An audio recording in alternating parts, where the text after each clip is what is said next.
6:34 in downtown Rochester. I'm Todd Hallidy on Newsradio WHAM 1180.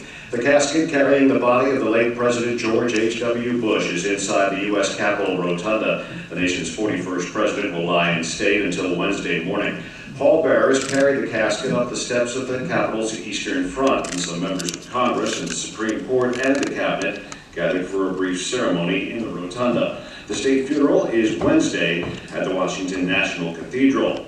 The nation's highest court is rejecting a challenge to the border wall that President Trump wants. Some conservation and animal rights groups said construction of the wall might endanger animals and violate federal laws. The Supreme Court refused to hear an appeal from those groups. The third suspect in the Sodas double homicide case has entered a not guilty plea to a conspiracy charge. J.P. Hastings has the story. Ron Bollard appeared in court today. Co-defendants Timothy Dean and Charlene Childers are charged with murder in the October shooting deaths of Childers' ex, Joshua Niles, and Niles' girlfriend, Amber Washburn.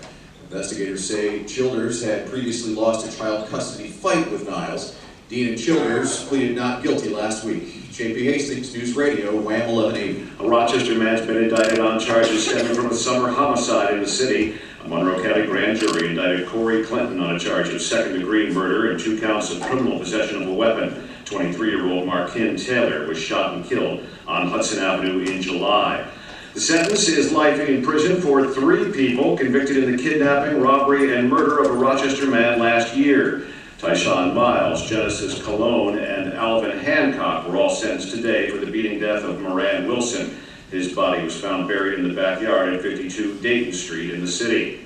Buffalo developer Louis Simonelli has been sentenced to more than 2 years in prison for a bid rigging scheme connected to Governor Cuomo's Buffalo Billion Economic Development Project. But Lowell has more. Simonelli was sentenced in federal court, also ordered to pay a $500,000 fine. Simonelli was one of 3 men convicted last summer of contributing nearly $100,000 to Governor Cuomo's campaign in return for $500 million in development contracts. The governor was not accused of any wrongdoing. Newsradio WHAM 1180. Newsradio WHAM 1180, time 6:33. Newsradio WHAM 1180 weather, brought to you by William Mattar. Hurt in a car? Call William Mattar.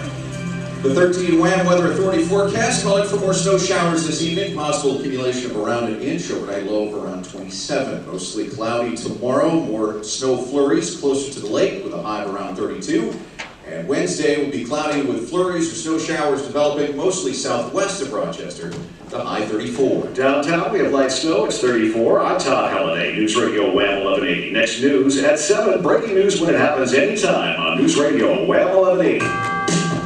Welcome back to the 5th Annual News Radio WHAM 1180 Christmas Show, presented commercial-free, thanks to Fuller Construction. Once again, here's Bob Loxberry.